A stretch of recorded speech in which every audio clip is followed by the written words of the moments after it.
Jangan lupa like, komen, dan subscribe channel YouTube TVRI Bengkulu, serta nyalakan lonceng notifikasinya.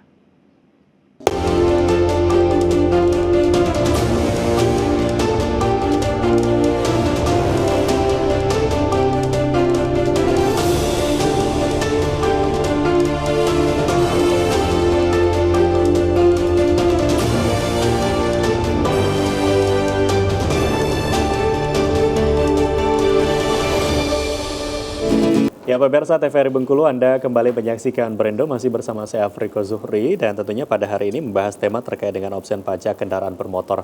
Dan pemirsa, pada segmen ini kami mengundang Anda untuk dapat berdialog interaktif bersama kami, dapat menghubungi telepon TVRI Bengkulu di 081110331210.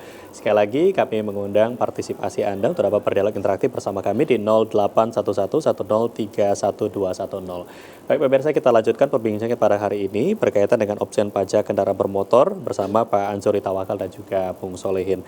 Nah, kalau melihat dari kendaraan sendiri, ini kendaraan roda 2 dan juga kendaraan roda 4 gitu ya Pak. Apalagi kalau bicara terkait balik nama dan sebagainya. Tadi sudah terkendala dengan kenaikan pajaknya yang 1,2% dan sebagainya. Tapi kalau untuk masalah kendaraan yang balik nama, apalagi mungkin melihat dari nomor polisi dan sebagainya, untuk di luar dari Bengkulu sendiri ini seperti apa gitu Pak? Saya pikir kalau dengan kondisi mereka masih, katakanlah dia memakai kendaraan plat B. Nah, plat B itu kan berarti dia harus bayar pajak dan ininya ke Jakarta. Memang ada kenaikan tapi tidak seberapa. Ya. Kan gitu. Nah, tapi kalau plat B dirubah menjadi plat katakanlah kotanya apa? A ya. Ya. BD A ya, AB atau A seterusnya lah. Artinya ini akan berat sekali bebannya. Nah, karena di samping administrasi yang lain dia harus membayar seperti yang ilustrasi yang saya sampaikan tadi. Jadi dia harus membayar kenaikan 1,2 ditambah dengan opsi membayar ke kota 66% dari 1,2. Nah, dari nilai kendaraan ya. Dari pajak ya itu. Artinya ini yang harus disikapi secara arif dan bijaksana ya oleh baik pemerintah provinsi maupun pemerintah kabupaten kota untuk mengevaluasi. Evaluasinya harus menyeluruh sehingga masyarakat pemilik kendaraan tadi yang katakanlah yang kena kasus-kasus seperti ini yang akan membayar pajak itu akan nyaman gitu kan. Nah, tentu perda yang sudah ada itu bisa diturunkan lagi menjadi pergub ya, peraturan gubernur. Nah, dengan peraturan gubernur itu memang tidak lama dibahas di Mendagri dan di DPRD. Nah, untuk membatalkan perda kan perkara panjang, proses administrasi maupun proses regulasinya kan harus bisa bertahun-tahun, bisa waktunya kan. Nah, tapi dengan pergub, ya, jadi dibahas bersama DPRD juga. Dalam waktu relatif singkat 1 bulan ini bisa selesai. Kemudian konsultasi ke Mendagri. Nah, tadi sudah ada keringanan juga oleh edaran Mendagri itu terkait dengan kondisi perekonomian masyarakat daerah. Nah, karena betul kaitkan dengan bahwa Bengkulu ini kita ya provinsi miskin. Itu yang kedua, tadi kontribusi kita terhadap penyumbang kepada APBN atau negara itu kecil. Yang ketiga PDRB kita juga sumbangannya paling kecil. Ya, jadi banyak pertimbangan yang ini kemudian secara secara sosial ya, politik ya, artinya ya itu tadi sudah ada gejolak dari masyarakat yang keberatan untuk membayar pajak yang opsi pajak yang sebesar itu. Ya, artinya salah satu solusi yang bisa dilakukan adalah dengan membuat pergub itu sendiri gitu untuk pergub, opsi yang kalau pergub kan waktunya tidak ini. terlalu lama, mungkin paling lama 1 bulan. Pembahasan di DPRD, lalu konsultasi ke Mendagri, apalagi Mendagri sudah membuat edaran, nanti nyambung kan dengan Mendagri sudah memetakan kondisi perekonomian dari seluruh wilayah yang ada di Indonesia. Jadi memang dari pergub ini nanti bisa dilangsungkan ke Mendagri untuk bisa menurunkan kembali gitu ya dengan surat edaran yang sudah ada atau dari Perda. Nah, kalau bicara juga terkait dengan Menteri Keuangan. Dan Menteri Keuangan juga. Ya, karena undang-undang ini kan undang-undang terkait dengan ini keuangan daerah, kaitannya juga dengan pemasukan negara. Pemasukan daerah kan Menteri Keuangan juga harus konsultasi. Oh, jadi Kementerian Keuangan juga yang berkaitan Ya, untuk ya terkait pemasukan dengan daerah. undang-undang ini kan dikeluarkan oleh Dirjen Pajak kan, yang di bawah Kementerian Keuangan. Dirjennya kan sekarang baru dilantik 5 hari. Ya. Oke. Nah, kalau dari Solihin sendiri seperti apa kalau kita melihat tadi kan ini dari aduan masyarakat gitu, masyarakat yang mengeluh dan sebagainya. Apalagi kalau melihat kondisi Bengkulu yang sekarang gitu ya untuk beberapa hari ini dari bensin, kemudian ada kasus yang lain terkait dengan pelabuhan dan lain sebagainya. Gimana nih kita melihat masyarakat Bengkulu saat ini? Kalau menurut pendapat kami dari saya sudah beberapa hari ini diskusi dengan para pemuda ya, terutama di Bengkulu. Ini menjadi sebuah problem yang besar itu, Bang. Ya.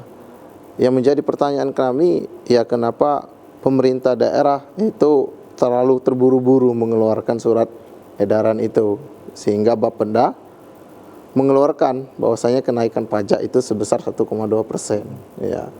Sebenarnya kalau hitung-hitungan dengan keadaan Bengkulu saat ini, ya gempa dengan keadaan pajak itu jauh waktunya, Bang. Ya. Gempa beberapa hari lewat itu. Ya, kalau untuk menutupi semua itu, saya kira itu tidak etis itu. Ya. Kami berharapnya ya dari pemuda Bengkulu ini benar yang dikatakan Bapak tadi ya, secepatnya itu ada pergub mengenai pajak ini, Pak. Ya, paling tidak turunnya 0,49%. Gitu. Nah, itu nggak terlalu berat itu, Bang. Itu seperti sebelumnya. Gitu. Karena tahun-tahun itu pajak itu kan naiknya cuma 0,49%, 0, itu, Bang. Nah, tiba-tiba 1,2. Ini lumayan itu, Bang, kalau hitung-hitungannya itu, Bang. Ya, jadi naiknya secara signifikan gitu ya, dengan kenaikan yang memang sebelumnya. Ini mungkin diharapkan. Gimana nih Pak, kalau melihat beberapa kejadian kemarin yang terjadi di Bengkulu sendiri, bukan hanya soal pajak gitu ya, dengan beberapa yang terjadi ini, entah soal pelabuhan dan lain sebagainya, ini kan juga mempengaruhi dari perputaran ekonomi di Bengkulu nih. Ya, baik Bung Apriko, jelas. Jadi kalau kita lihat case per case gitu, ini kan cobaan. Bagi kita, pemerintah, masyarakat, stakeholder terkait, pelaku usaha. Tetapi memang kita harus menyikapinya secara arif dan bijaksana ya. Mengapa? Dan manfaat gitu ya, kemanfaatan bagi daerah, bagi semua yang ada di Bengkulu. Nah, kearifan ini tentu yang bisa mengambil kebijakan adalah gubernur, para kepala daerah. Nah, kalau rakyat ini kan artinya kalau memang kita membangun daerah ini secara partisipatif nggak ada masalah, asal memang komunikasinya baik, lalu memang melihat kemampuan orang per orang ya, sektor per sektor yang ada di Provinsi Bengkulu. Nah, kita dengan terdampaknya pelabuhan pendangkalan alur masuk pelabuhan Pulau Bayi ini yang tidak kunjung selesai. Ya, seminggu ini kita langsung dengan BBM kan. Nah, kemudian juga kalau angkutan laut yang semestinya menjadi pintu gerbang perekonomian daerah Bengkulu itu dibawa lewat darat, cost-nya bagi pelaku usaha itu menaik. Artinya barang-barang yang masuk dan keluar Bengkulu akan harganya akan kena gitu, akan naik gitu kan. Artinya ini akan mempengaruhi dari kondisi daya beli, potret inflasi daerah Bengkulu akan tercermin. Nanti BPS akan mempublish gitu ya. Itu yang data terakhir dari penangkalan alur Pulau Bayi itu sudah 35% ekspor Bengkulu menurun. Nah, ini kan luar biasa, kan rugi. Otomatis ini kan berdampak kepada PDRB Bengkulu tahun 2025 nanti dihitung di akhir tahun. Nah, kemudian dari aktivitas UMKM ya gitu kan, karena kenaikan harga barang ini akan signifikan, maka dia akan sulit menjual barang-barang itu kepada konsumen. Nah, bagi konsumen juga dengan tidak adanya kenaikan upah buruh dan upah gaji PNS juga daya beli mereka akan berkurang. Memikirkan hal-hal ya untuk anak sekolah, kesehatan, bayar pajak, belum lagi untuk kebutuhan sehari-hari. Ini kan bebannya luar biasa. Jadi kita berharap Pemprov, Pemda Kabupaten Kota menyikapi katakanlah ini suatu kita katakan suatu ujian gitu ya, ujian yang harus kita lulus bersama-sama dengan masyarakat dengan guyup. Nah, bahasa Jawa guyup itu artinya masyarakat tidak merasa terbebani, pemerintah juga bersama-sama masyarakat harus mampu mencari solusi yang terbaik ya, karena petinggi Bengkulu, petinggi Indonesia orang nomor 2 udah datang. Ya. Kemudian orang Bengkulu Pak Ketua DPD ya melihat ini sebagai sesuatu yang perlu dikaji dirembuk bersama ya, bahasa saya dirembuk bersama supaya tidak menimbulkan periksi-periksi, karena masyarakat kita Bengkulu ini terkenal dengan penyabar. Ya. Penyabar, dan termasuk saya, kami juga dari akademisi, karena saya juga 30 tahun di birokrasi gitu kan, memang masyarakat kita tapi kalau sesabar-sabarnya orang, kalau sudah panik ya nanti dampak sosialnya akan meningkat. Bisa kasus-kasus kenakalan, kasus pencurian, kemudian kasus melawan tidak tak usah bayar pajak. Kalau sudah seperti itu kan gimana? Akhirnya ada perlawanan dari masyarakat gitu. Artinya masyarakat ini kalau sudah terdesak, dia memang ini tidak diajak dirangkul secara baik, diakomodir secara baik, dia akan melawan. Nah, melawan ini kan tidak baik dalam konteks bernegara, berbangsa, dan berdaerah. Nah, inilah saya katakan tadi, azas manfaatnya itu dihitung dari semua aspek. Ekonomi, sosial, kemudian agama. Nah, kemudian bagaimana kan konsep kita kan membangun daerah dan negara ini kan menjadi masyarakat ini kan sejahtera dan bahagia. Benar. Nah, itu tujuannya. Kalau masyarakatnya jadi sasaran tidak bahagia, tidak sejahtera, ya untuk apa ada pemerintah? Nah, ini kan kita pilih harus ada difikirkan dengan luar biasa kan. Ya kita pilih yang terbaik. Yang sekarang sudah terpilih terbaik, ya tentu mereka harus membaikkan juga masyarakatnya. Ini yang harus ada kebijakan-kebijakan yang sesuai gitu ya. Kebijakan yang berpihak dengan kondisi yang ada. Nanti kan dievaluasi terus. Kalau masyarakat itu sudah kaya, jadi memang tidak masalah.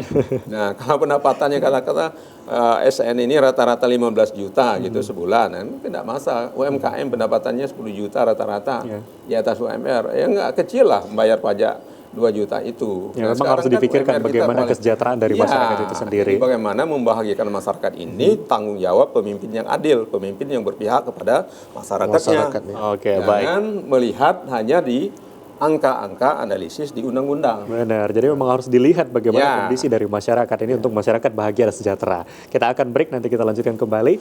Dan pemirsa, tetaplah bersama kami di TVRI Bengkulu, tentunya dalam Brendo.